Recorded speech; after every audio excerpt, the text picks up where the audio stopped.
Good afternoon, everyone. My name is Eric. I work for a company called Serco in the United States, and I'm excited to share with you all what we've been doing with process mining, and more importantly, how it's been driving innovation and our automation efforts. So a little bit of background. In 2010, the United States Congress passed the Affordable Care Act with the simple goal of providing affordable healthcare options to everyone. And then in 2013, we had built out the Federal Healthcare Marketplace, which is like an online forum where consumers could go on and shop around for whatever health insurance plan suited their needs specifically. Now, to be clear, Serco does not manage the healthcare marketplace. We act as more of the gatekeepers or that first point of contact for the consumers. And so we do a lot of the data verification and just making sure they're eligible for the plans that they're selecting and that the consumer has all their ducks in a row before they go on and start shopping. So our process is going to begin with the consumer when they have that thought that they need insurance either for themselves as an individual or for their family. And then they're going to submit an application, whether that's a paper application they fill out by hand and mail into our mailroom, or if they log on, they can fill out a virtual application. But either way, once we get the consumer's information, we're going to upload it into our databases. And then we're going to compare that data against the hub. And the hub is just a federal repository of all our citizens' information, just so we can track everyone, know who's who. And when we compare that information against the hub, if something doesn't quite match up as well as it should, it's going to generate what we call a data matching inconsistency, or a DMI. And these come in a number of different flavors. We do things like verifying annual income. And we look at annual income because, well, for a number of reasons, but on the lower end of the spectrum, and especially if you're below the federal poverty level, we're going to redirect you more towards Medicaid, which is a federal program that's more specifically designed for low-income families. And then on the other end of the spectrum, for example, if Elon Musk or Jeff Bezos was to apply, we're going to tell them to screw off because they can afford their own health insurance. So we also do remote identity proofing, which is just verifying you are who you say you are. We look at things like citizenship status, immigration status, lawful presence, because it's not just open to citizens, it's also open to immigrants. We just got to verify that lawful presence in the country. So there's a few other different DMI types, but you get the gist of what kind of data we're working with. So what does our process look like? Well, after the DMIs, those data matching inconsistencies get generated, we're going to start with an action call, which is exactly what it sounds like. It's a call to action for the consumer to send in those documents so that we can verify their information. And hopefully that prompts them to send in that documentation, and when we receive it, it's going to generate a verification task. And this is sort of the meat and the potatoes, or the crux of the process, where we spend a lot of our time and effort. And ideally, that documentation is sufficient in order to get their issue resolved. And if that's the case, they're good to go. They're free to start shopping on the healthcare marketplace. Sometimes, though, documentation's not quite sufficient. Maybe they need more documentation, or it's not an acceptable document type by the federal regulations. And if that's the case, we're going to place an insufficient document call. And this is designed, our call center workers are trained to walk the consumer through exactly what their issue is and how they can get that issue resolved. And then that'll hopefully prompt them to send more documentation, and we can go back to verification and try to get them verified. Now, this is kind of the ground floor of the process, but we have different labor categories, different tiers of production workers, and so sometimes tasks need to be escalated into the complex issues. So these folks are higher paid, they're more trained and more specialized to work specific task types. But it's the same basic process, just a little bit more complex. And then we have casework. So most of our consumer communication is outbound. We're placing calls to the consumer, or we're sending notices through the mail. But if the consumer takes time out of their busy day and reaches out to us, it means that they have a specific issue they want to get resolved. And so we like to make sure that they get the time and attention that they deserve, and that's going to generate a casework task. And then finally, we have expiration. So if we rewind the clock back to the action call phase when we're prompting the consumer to send documentation, a lot of the times they'll say, you know what, instead of sending you documents, I'm just going to submit a second application and just get enrolled that way. And that's totally fine. You can submit as many applications as you need. However, what that means on our side is that we still have that first application, still has unresolved DMIs, and at the end of the year, the government's going to come knocking and asking us what we're planning on doing with those. And so we have an expiration step, which is basically just another step at verification. It's one last good faith effort to try to get their issue resolved. And if we absolutely can't, then we're going to expire it. So it's just another alternative to being resolved. And typically what it means is there's another application that the consumer is using to get enrolled in health insurance. Go back a little bit. So yeah, I'm getting ahead of myself. So this process is not terribly complicated. It took me all of 5 minutes to drop in Visio. And if this was representative of our entire process, realistically, we wouldn't need Disco, we wouldn't need process mining. But the reason we do is because, yeah, this is our actual process. It's a big old plate of spaghetti. Maybe Rain Man can make sense of this, but I cannot. So this is why we use Disco, so we can really kind of parse out this web of madness and really draw some key insights into what's going on in this jumbled mess. So where do I fit into all this? Well, for the past several years, I've been developing and refining a product we call Dynamic Workforce Assignment, or DWA. And DWA can be summed up in one phrase, and that is the right task to the right user at the right time. Now, 10 years ago, when the contract first started, this was a very simple first in, first out queuing system. It was not very efficient at all. We had a lot of missed SLAs, and no one likes missed SLAs, especially the government. So today, we're much more refined and much more sophisticated with how we allocate tasks. So we still have millions and millions of tasks every year that need to be processed and assigned out to our workforce. And our workforce consists of approximately 800 eligibility support workers. These are our staff, our production workers. And then we also have 100 RPAs, our robotic process automation. And they have different strengths and weaknesses that we'll get into. But this is overall what we're working with. Now, I like to keep my ear to the ground. I like to stay involved in the production floor and know what's going on. So occasionally I'll walk around and talk to our production workers, the human ones. The robots are not big on conversation.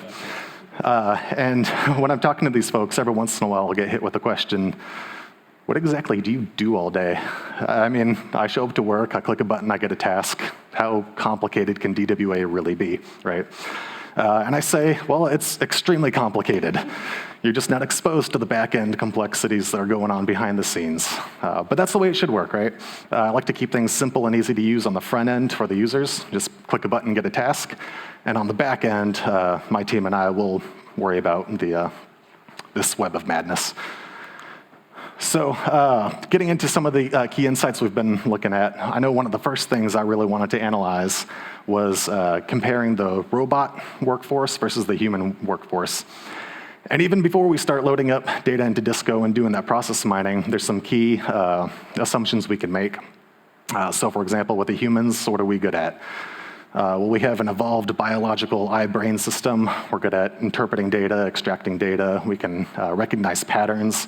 And we're good at communicating with other people, right? Have you ever called a company and you get that robotic voice and you immediately start spamming 0 because you want to get a person on the line? I know I've done that. So that's the win for the humans. We're good at the more nuanced stuff. The robots are a little bit less sophisticated, but what they excel at is they can absolutely chew through mountains and mountains of low complexity work. So different strengths and weaknesses, and that's a lot of what our human resources and hiring department focuses on, is trying to project what kind of work we're expecting in the upcoming year and finding that balance between how many people we need to hire versus how many robots we need to maintain. And like I said, that balance right now seems to be about 800 people to 100 robots. So I'd like to talk to you about a few key things that we've been working on, some of the research initiatives that we've undertaken. The first one is analyzing humans versus robots. And so here I've filtered away all of the robotic data. We're just looking at the people.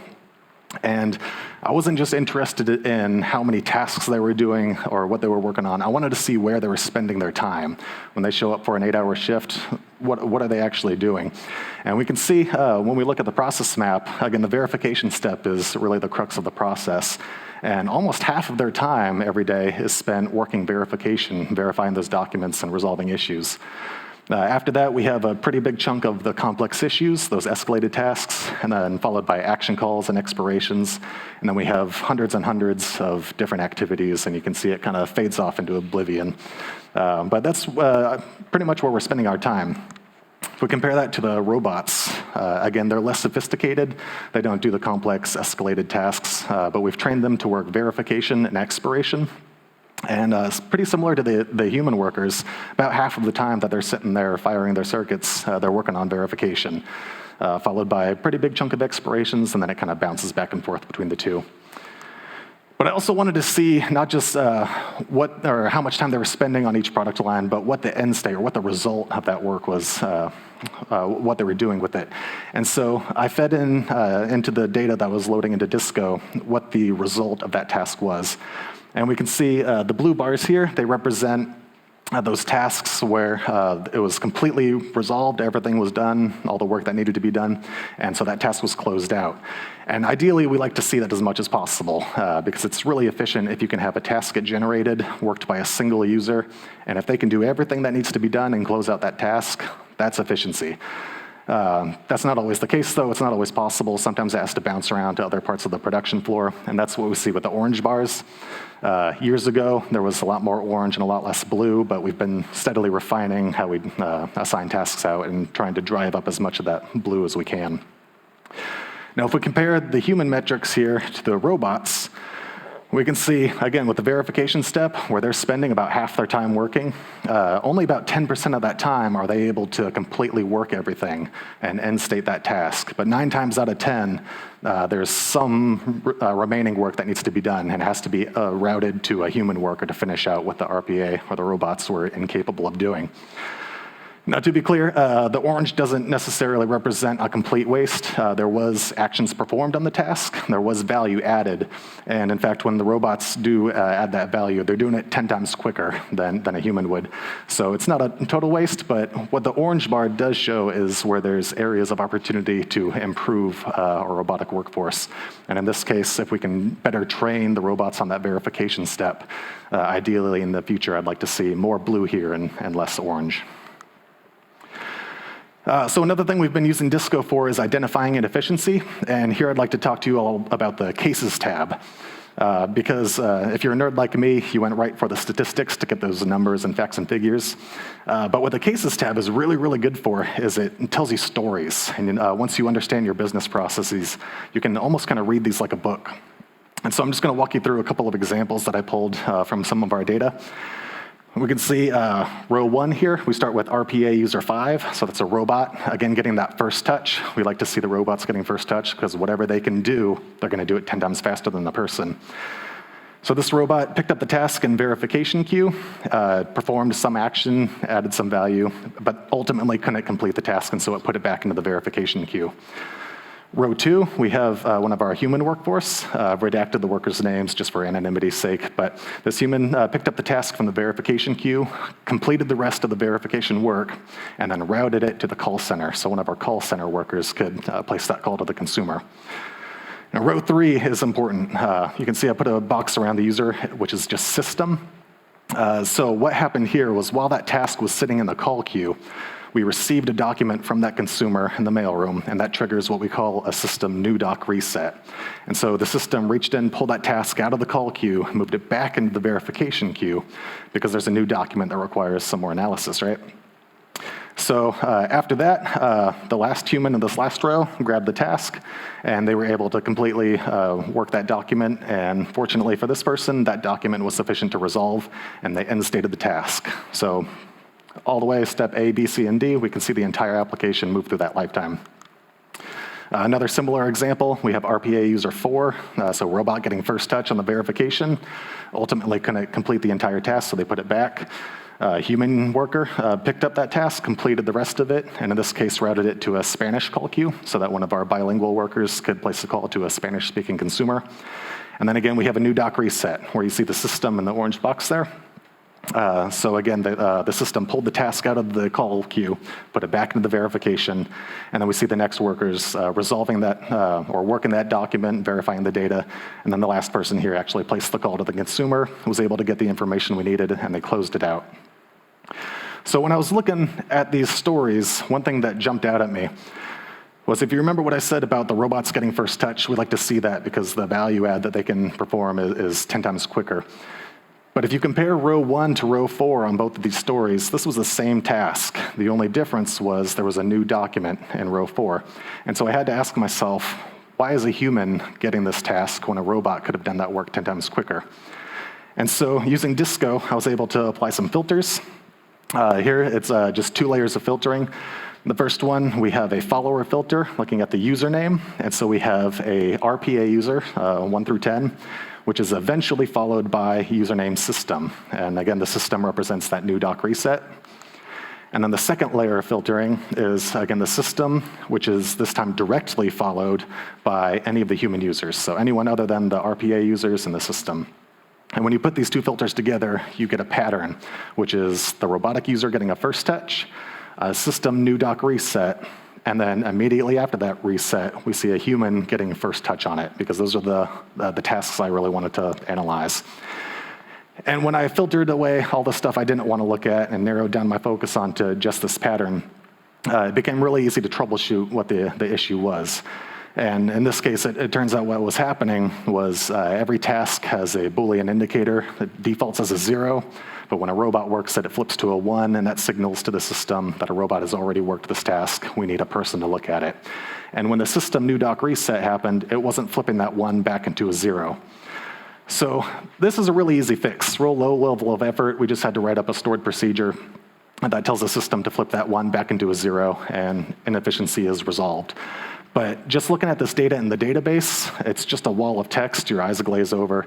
I never would have seen this. But using the Cases tab, when you can read these stories, just like you can a book, these kind of inefficiencies really start to pop out. So really useful, the Cases tab. Another thing I'd like to talk about is how we've been using Disco to identify opportunities for automation. So originally, before we got Disco, we had a pretty good idea of what kind of product lines we wanted to start automating, and we had a good idea of how much effort it would take to start the process there. But what we didn't know was how much juice we could get for the squeeze. All right, what was the bottom line? What were the savings by automating the various product lines? And so I wrote up a report using data straight from Disco, and I sent this to our senior leadership to help them kind of prioritize where our development efforts need to be focused. And so this is looking at the remote identity proofing. This is a pretty straightforward process. We can see that the success rate at end stating was almost 97%, so it's usually a one and done, pretty straightforward process. And when we look back at the 2023 plan year, we can see that our human workforce processed about 132,000 overall tasks, and on average, they were taking 7.6 minutes, which means that over the course of a year, we spent over 16,000 hours processing this product line. Now, I don't have any data to support how long it would take a robot to work, so I've parameterized it, and I'm assuming that a robot would have the same end-state efficiency as a human. But again, these are parameterized, so we can move the dials up and down and see what that bottom line is. But when we compare how long it took the human workforce to work these, and when we calculate how long we expect the robots to process these, we can see that not only are the robots going to get this work done 5,000 hours quicker, but for these 16,000 hours, we're paying human wages, we're paying human benefits, we're paying human overhead just for having people show up to the facility. Whereas the 11,000 hours, we're just paying the electric bill just to keep the robots working. And so using Disco, we can get a pretty accurate bottom line dollar figure on how much money we're saving by automating it. So I did the same thing with robocalls. In the past, the client has expressed a disinterest in automating telephone calls, but I wanted to at least make the case for it. And so we can see that last year, we spent just shy of 83,000 hours placing action calls, and about half of that for insufficient dot calls.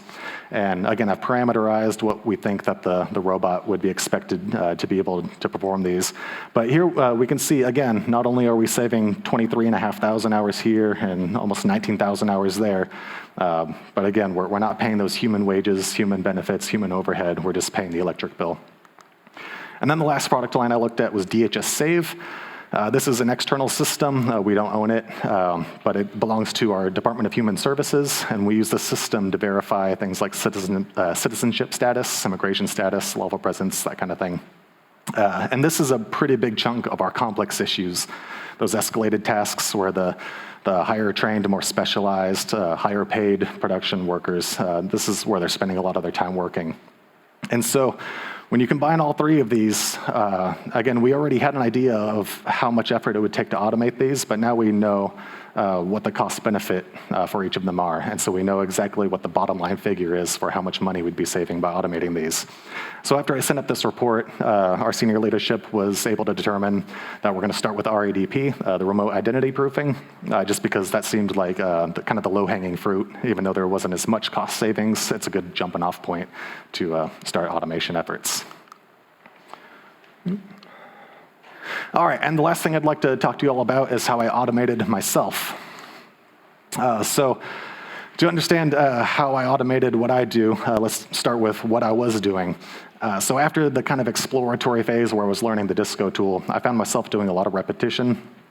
So I had written up a SQL query to query our databases, and I would export that as a CSV file and load up the CSV file into Disco. And I do want to talk about this step right here because I feel like it gets overlooked sometimes. I'm sure you're all familiar with the blue bar at the top where you're defining your cases, your activities, your resources. And there's kind of a trap that people I've seen fall into where there's a kind of default line of thinking, and oftentimes the Disco tool is really good at identifying and predicting what that default line of thinking is. But there's more than one way, more than one angle you can view the data. And so we can see two process maps up here. The first one at the top is very flat, very longitudinal. And that's because I was interested in analyzing individual moments in time, those specific touches, irrespective of what came before or what came after. But then after I gained those insights and drew those conclusions, I wanted to see what an actual application's lifeline looked like. And so I redefined my case ID. I changed it from the task metrics, which is those individual touches, to the application ID, and you can get something that looks more like an actual process map. So you can draw different conclusions by redefining how you're loading up your data. Just as an analogy, you may have heard of the parable of the blind man and the elephant. If you haven't, a group of blind men approach an elephant. None of them can see the elephant as a whole, but they're approaching it from different angles. So one of them, he feels the tusks, and he thinks an elephant is a spear. One of them feels the tail and thinks it's a rope. One is feeling his big ears and thinks it's a fan. And it's not the case that one of these people is correct and everyone else is wrong, because they're all drawing valid conclusions, they're all making valid observations. It's just that none of them get that big picture view. And so if you can approach the data from different angles, you're going to be much more capable of understanding the elephant as a whole. Another thing I wanted to talk to you about was when you're loading this data, Disco is really efficient at loading really, really big data sets. I started first just analyzing just a single day's worth of production, then a week, then a month, and then eventually someone asked me to look at the entire 2023 plan year. And the first time I tried this before we had Disco, it was gigabytes and gigabytes of data. I tried to put it into Excel. Excel immediately broke down. My laptop fans started going crazy, and I had to shut down my laptop because I thought it was going to explode.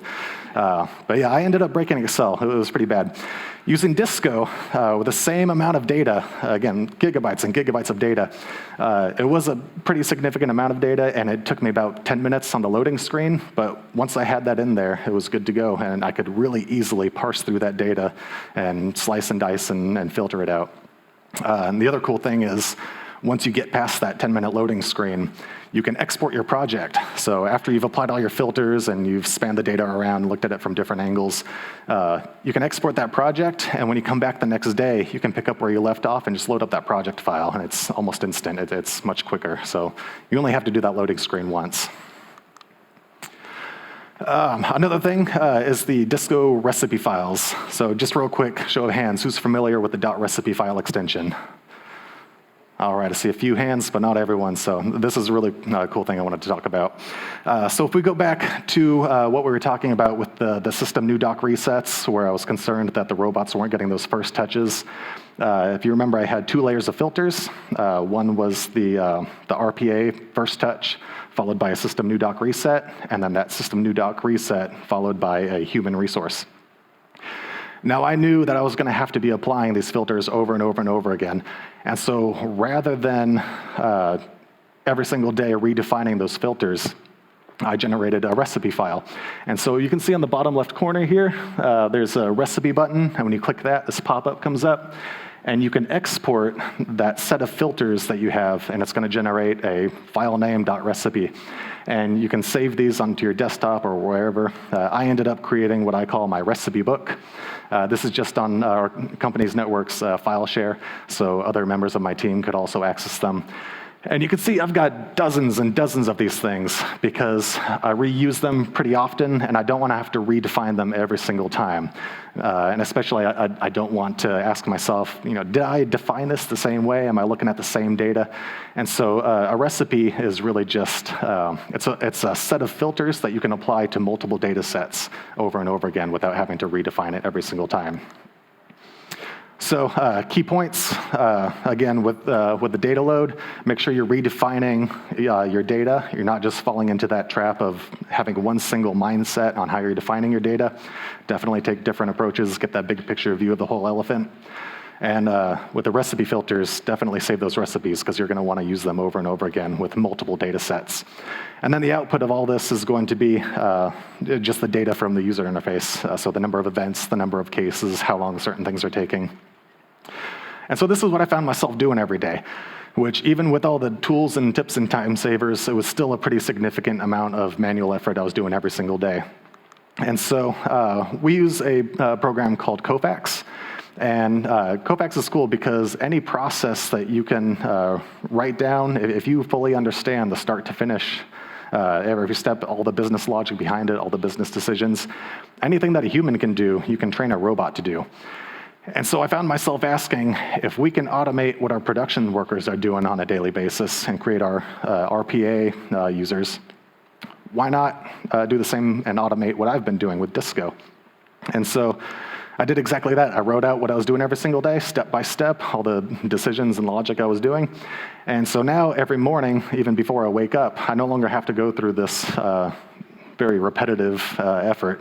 Now the RPAs, before I wake up, they log into the database because they're just like any human user. They have their own login credentials. I wrote that SQL query, and I trained the robot to find which SQL query they need to use in which situation. I trained them how to load up that data into the Disco tool. I built all the recipe files myself, but we trained the robot how to identify which recipe filters they need to apply in any given situation. And then we trained the robots how to scrape that data from the user interface in Disco and then populate it back into the database. And so all of this has saved me a couple hours every day where I can focus more of my time on application development and software engineering, that kind of thing. So incredibly useful. So key points. One, you definitely want to know your processes inside and out. I feel like a lot of product line managers tend to have a very narrow focused view on their own product lines. But again, if you can back up, get that big picture view of the entire elephant, it's going to help you with your process mining efforts. Two, master the Disco tool. There's a lot of cool tools and tips and tricks that you can use. Definitely get to know those. And finally, learn through experimentation. I'm a big advocate of learning by playing, and in fact, when I first got into Disco, I didn't immediately start doing data science and analysis and filling out reports. I found a data set that I was interested in personally, and I just started playing with it. And a few weeks later, I was pretty proficient with using the Disco tool. So that is all I have for you today. If there are any questions, I'd be happy to answer them.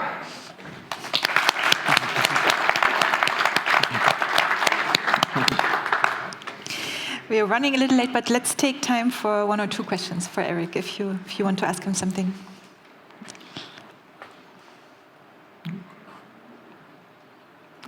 I do have one question. Yes. So you were talking about the estimating the benefit for the automation opportunities, right? Mm-hmm. So before you actually take the time to build those RPA robots and to decide which ones.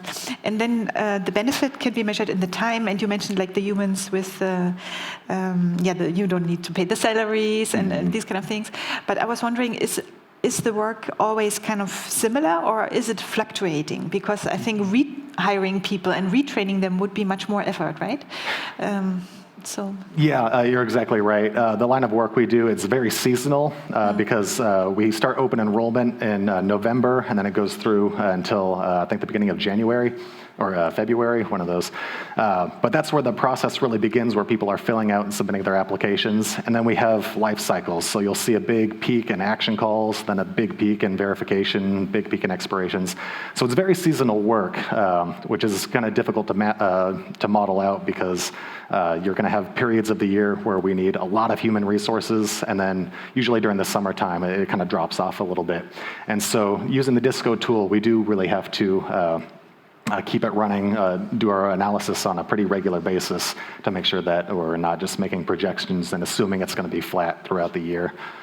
But yeah, very seasonal work.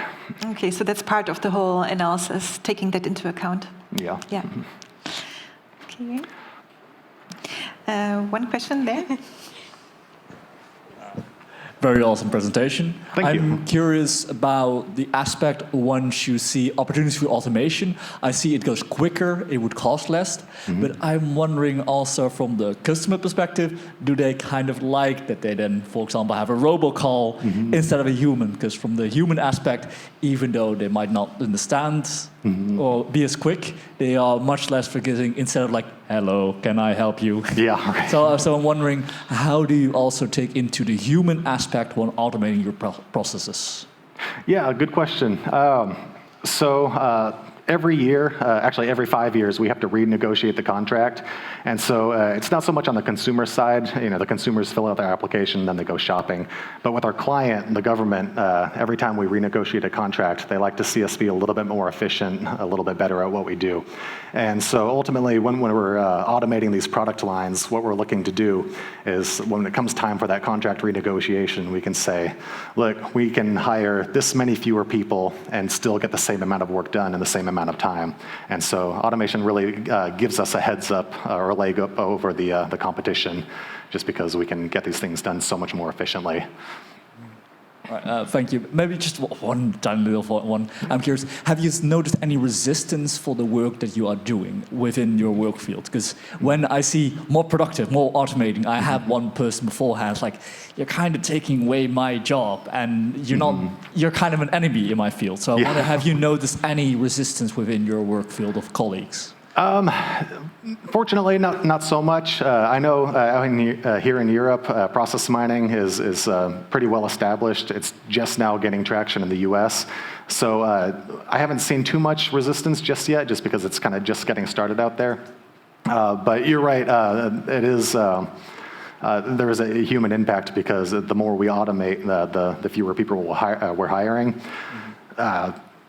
But again, because it is such seasonal work, a lot of the jobs we offer are part-time seasonal jobs. And so the employees we hire, they recognize that this is for this 6-month period, and it's just very contractual work. So when we come back the next year and we've automated certain processes, we just bring back fewer people. Thank you. Yeah. Okay, so let's thank Erik again and take the rest into the break.